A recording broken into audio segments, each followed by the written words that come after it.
Selamat sore teman-teman semua, kembali lagi dengan saya di channel Anxiety Support.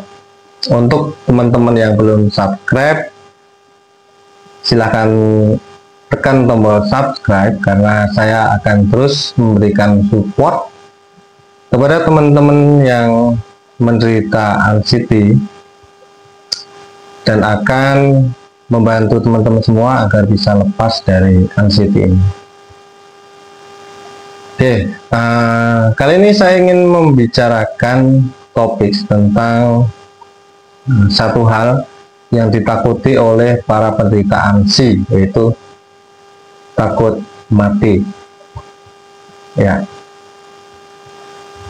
salah satu hal yang ditakuti oleh penderita anxiety itu adalah takut mati, ya, meninggal dunia.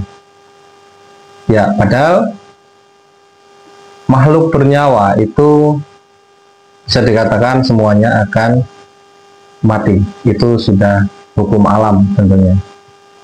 Namun bagi para penderita anxiety itu hal yang sangat ditakutkan karena ya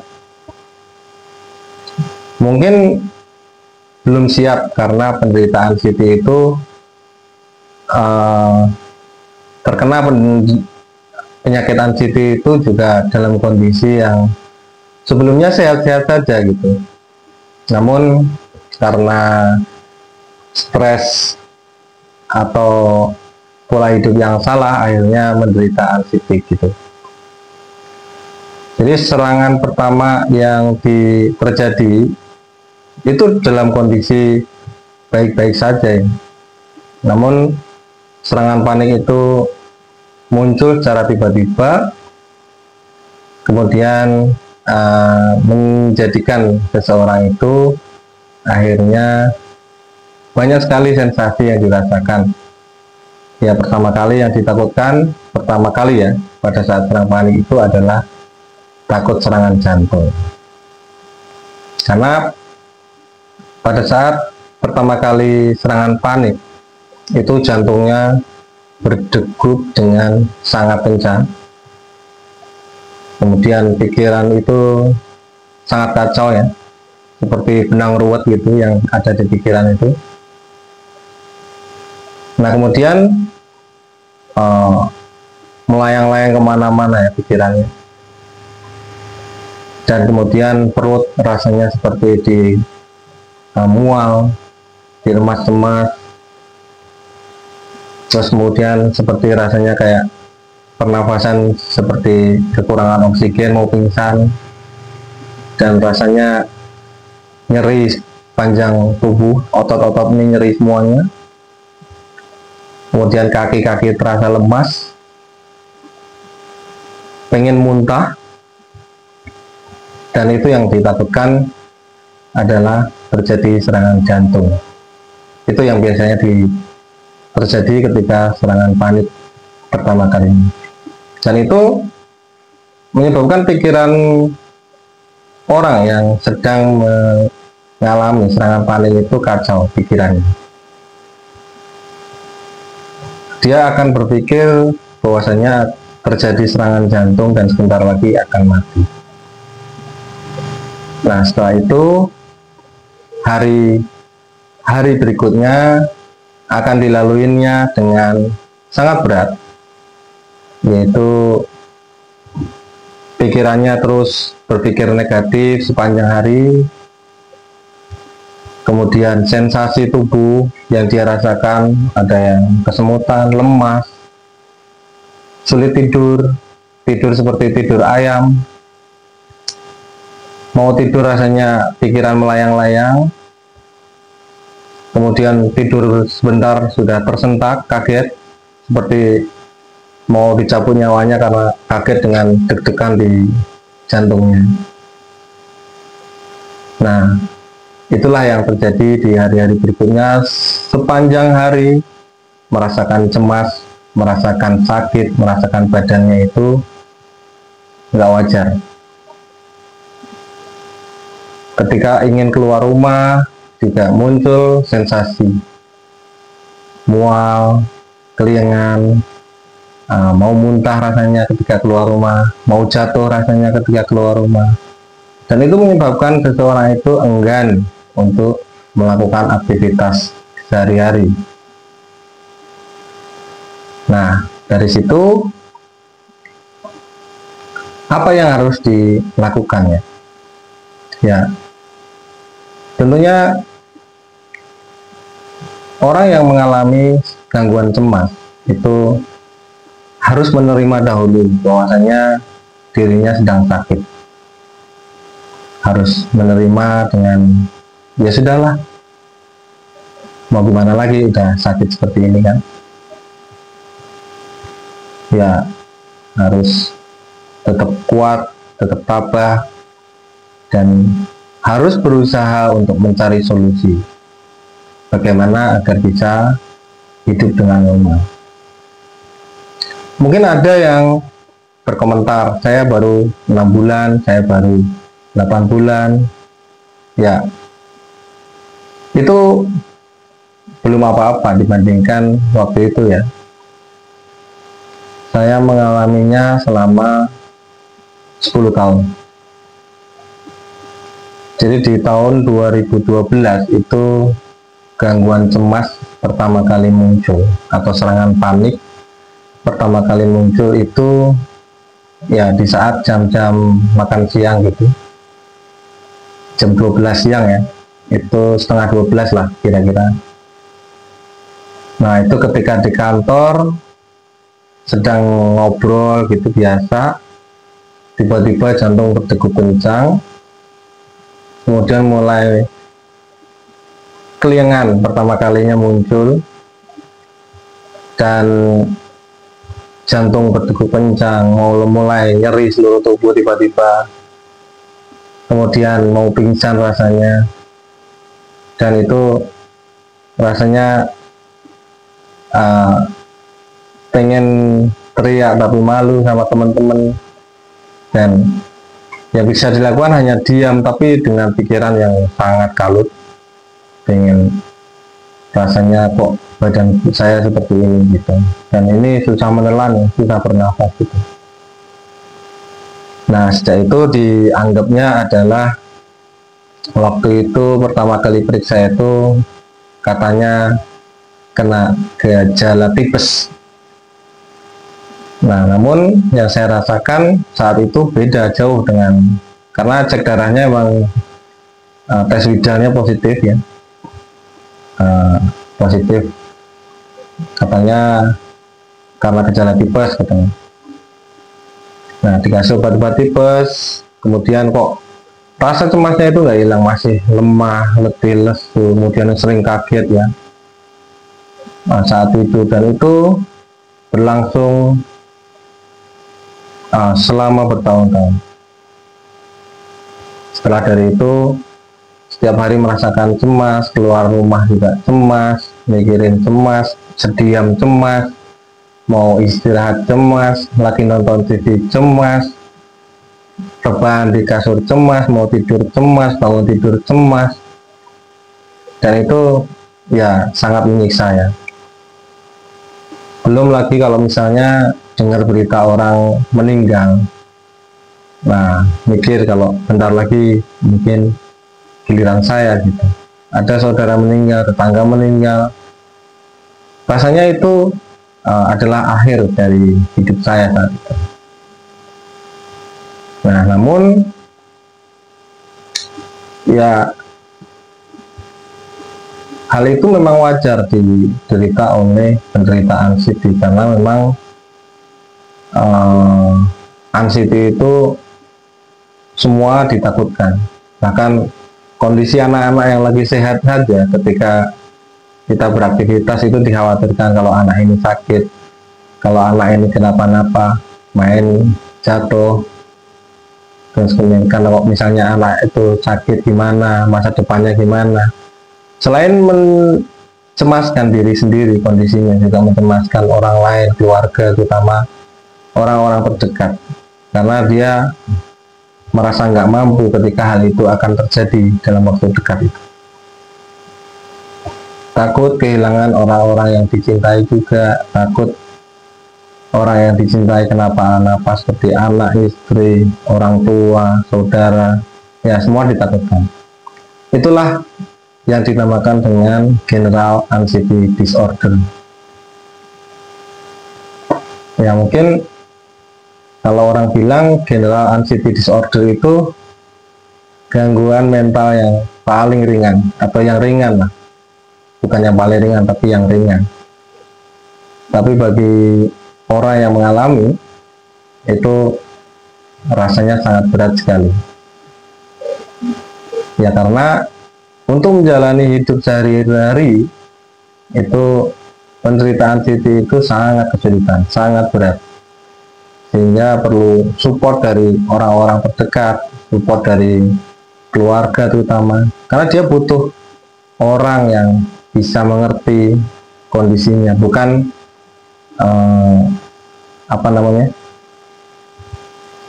bukan orang yang merendahkan ketika dia mengeluh, kok saya takut ya, kok saya cemas ya, kok saya kelingan, kok saya pusing. Itu mengeluh setiap hari, memang seperti itu ya, karena memang kondisi badannya itu nggak enak sama sekali, nggak bisa diajak kerja, nggak bisa diajak aktivitas.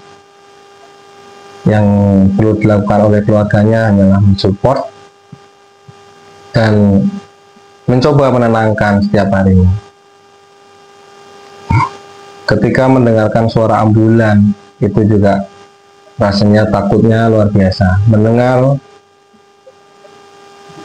pengumuman di masjid ada orang meninggal itu rasanya takut luar biasa. Mendengar suara burung gagak padahal hanya bunyi kak kak itu juga takut luar biasa.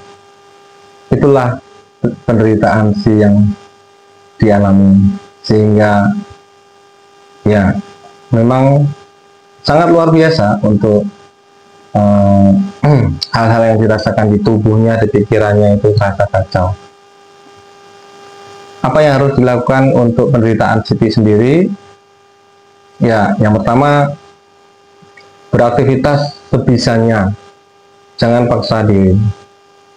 Sebisanya itu dalam artian Anda berusaha untuk mencoba beraktivitas normal seperti biasanya, tetap mencoba keluar rumah kalau mampu. Kalau nggak mampu ya coba ajak anggota keluarganya untuk menemani kalau misalnya takut kenapa-napa di luar. Terus kemudian mencoba menyalurkan hobi, misalnya dengan yang ringan-ringan, misalnya berkebun atau menanam atau menyiram tanaman di pekarangan. Yang keempat, hindari media sosial, karena media sosial itu ya banyak berita negatif, banyak hal-hal yang menyebabkan emosi meningkat, stres meningkat.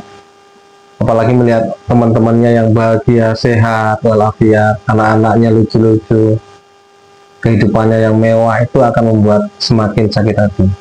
Jadi hindari dulu media sosial sampai nanti bisa pulih. Selanjutnya, perbanyak ibadah. Ibadah itu sangat penting untuk menenangkan pikiran, membuka hubungan yang mungkin selama ini kita jauh dari sentuhan, dari kedekatan dengan Sang Pencipta. Nah, dari situ mintalah setiap hari pada saat Anda berdoa, sholat, itu, ya Allah, berikanlah hamba kesembuhan, ya Allah, berikanlah hamba kesembuhan, hanya Engkau lah yang Maha memberi, hanya Engkau lah yang Maha menyembuhkan. Seperti itu, setiap hari 5 waktu sholat, 5 waktu Anda berdoa. Kemudian nomor 6, ikhlas menerima kondisi saat ini. Ya, ikhlas menerima itu artinya ya saya sudah sakit seperti ini, mau gimana lagi.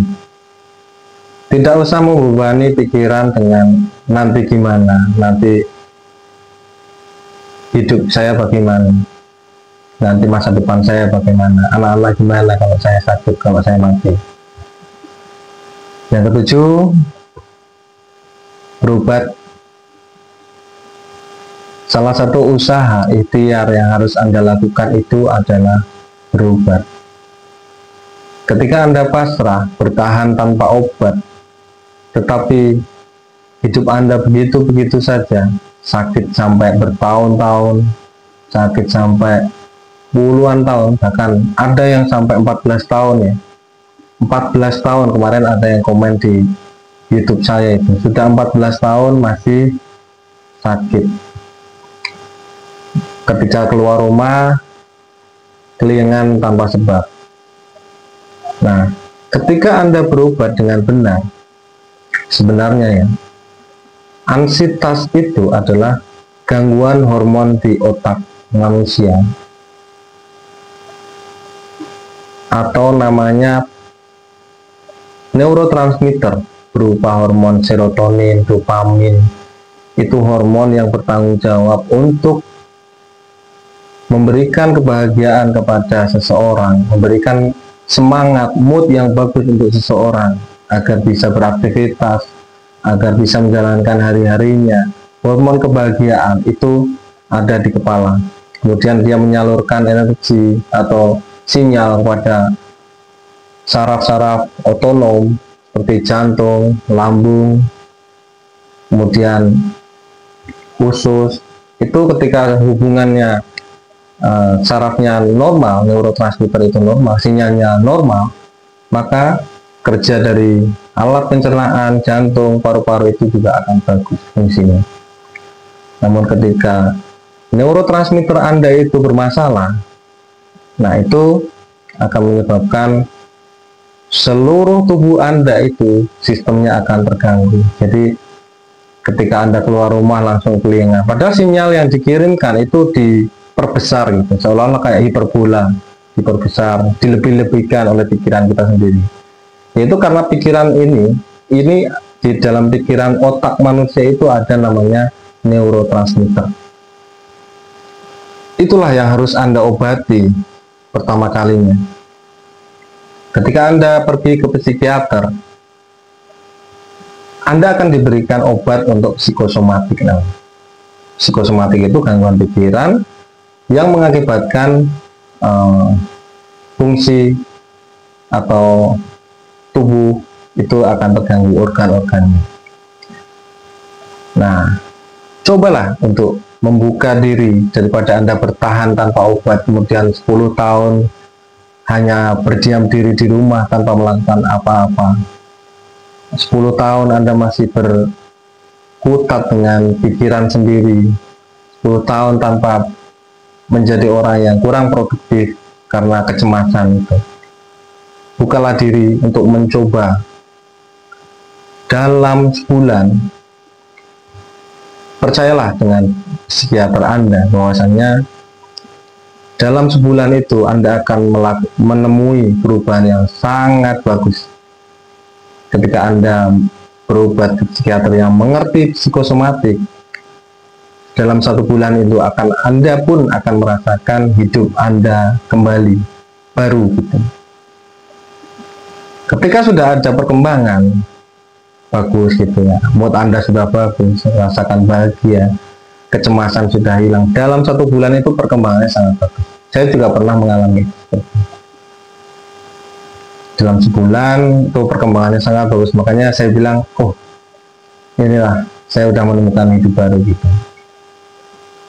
Namun ya itu akan diterapi dalam jangka waktu yang enggak sebentar juga, butuh waktu untuk pemulihan neurotransmitter ini agar bisa seimbang lagi hormon-hormon.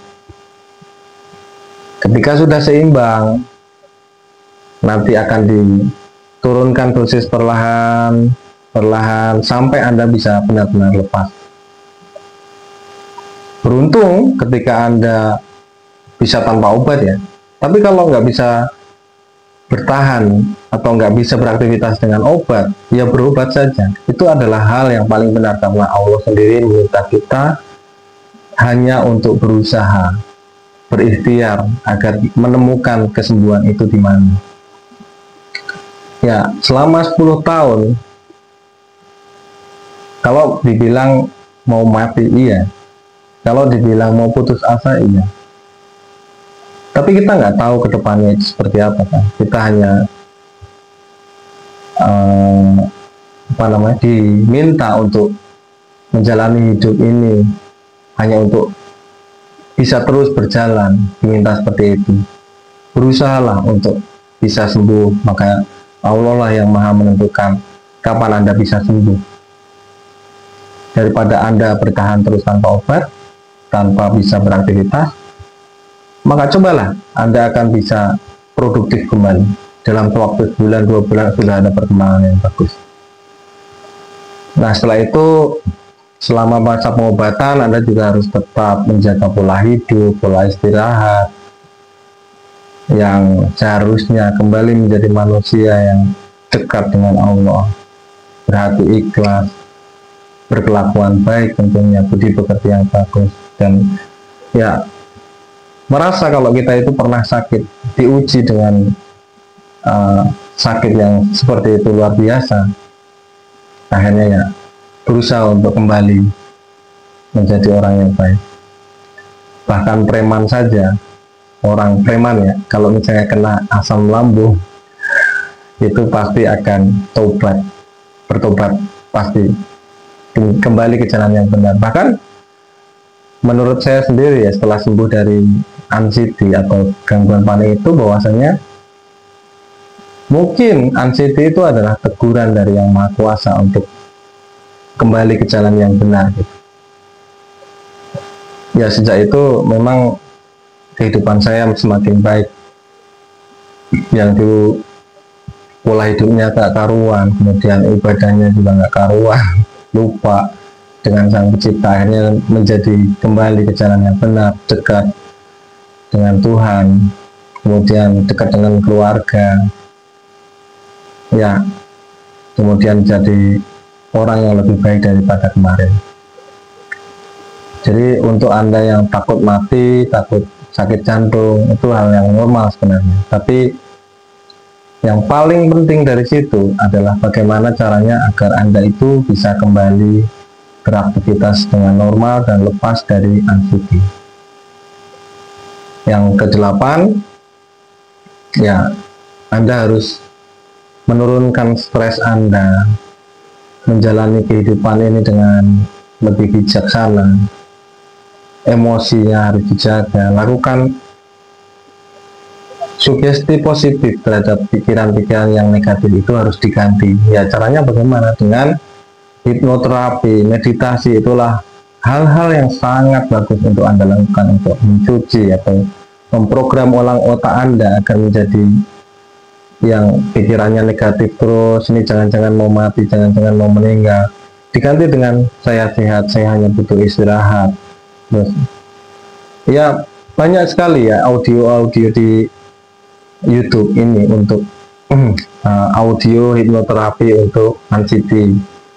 Bahkan di channel YouTube saya pun juga sudah saya upload untuk hal itu, untuk memprogram ulang otak ini bagaimana agar bisa diganti yang negatif-negatif semuanya, diganti dengan pikiran positif, tapi harus dilakukan dengan rutin. Terus kemudian jika suatu saat nanti sudah sembuh, berjanjilah untuk menjadi orang yang lebih baik. Itu untuk tips dari saya hari ini, mudah-mudahan bermanfaat. Jangan lupa untuk subscribe dan terus mengikuti channel-channel kami, karena saya akan terus memberikan motivasi kepada teman-teman yang sedang menjalani pengobatan atau yang sedang menderita anxiety agar bisa kembali dengan normal lagi. Demikian, wassalamualaikum warahmatullahi wabarakatuh.